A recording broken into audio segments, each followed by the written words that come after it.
رحیم یار خان تھانہ سٹی سی ڈویژن کے علاقے میں شہریوں نے لال شاہ نامی شخص کو پکڑ کر اس کی درگت بنائی اور یہ الزام عائد کیا ہے کہ یہ شہریوں سے گاڑیاں رینٹ پر حاصل کر کے آگے فروخت کرتا ہے۔ سید لال شاہ نواحی علاقے واہی جمن شاہ کا رہائشی بتایا جاتا ہے۔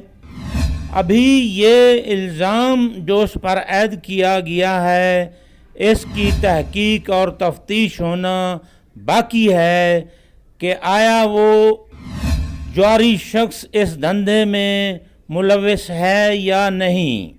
کیا وجہ ہے کہ پکڑے جانے والے ملزم کو پولیس اور قانون کے حوالے کیوں نہیں کیا گیا؟ اشاق ٹی وی، رحیم یار خان۔